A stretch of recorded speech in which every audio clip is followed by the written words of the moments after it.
আজকের বিষয়বস্তু হচ্ছে গাছে যদি ক্লোরোসিস হয় আমরা কী করব, আমাদের এর পরিচর্যা কী হবে, গাছটিকে নিয়ে আমরা কোথায় রাখবো, কী কী খাবার দেবো, গাছটিকে আগের মতন ফিরিয়ে আনতে গেলে আমাদের কী করতে হবে সেই বিষয়ে আজকে কথা বলবো।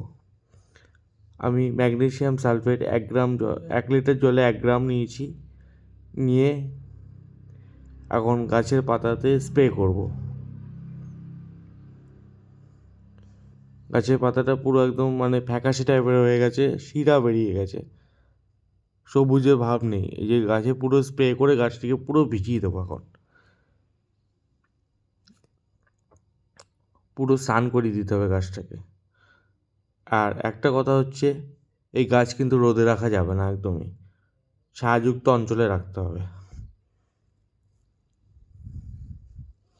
দেখুন, পুরো ভালো করে ভিজিয়ে দিতে হবে গাছটিকে।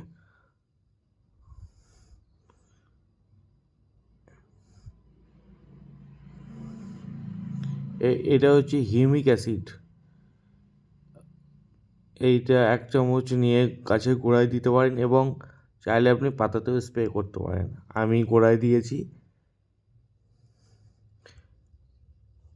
পরবর্তীতে আবার পাতায় স্প্রে করতে পারেন 3 দিন অন্তর করে। যা দেবেন 3 দিন গ্যাপে দিতে পারেন। এটা হচ্ছে সালফার, দেখে নিন।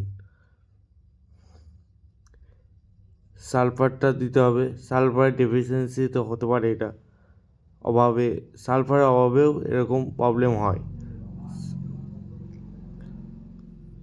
সালফার আমরা গোড়ায় কিছুটা দিয়ে দেবো। আপনার বাগানে যত গাছ আছে সমস্ত গাছে সালফার দেওয়া যাবে, অসুবিধা হবে না।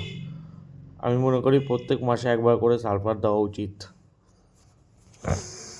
এবার তখন যে জলটি আমরা গুলিয়েছিলাম সেই জলটি সম্পূর্ণ গোড়ায় ঢেলে দেবো। যদি আপনাদের সংগ্রহের তালিকায় চিলেটেড আয়রন থাকে তাহলে দিতে পারেন, খুব ভালো কাজ করবেন। এছাড়া কিন্তু জল আমরা এই গাছে একদম ব্যবহার করব না।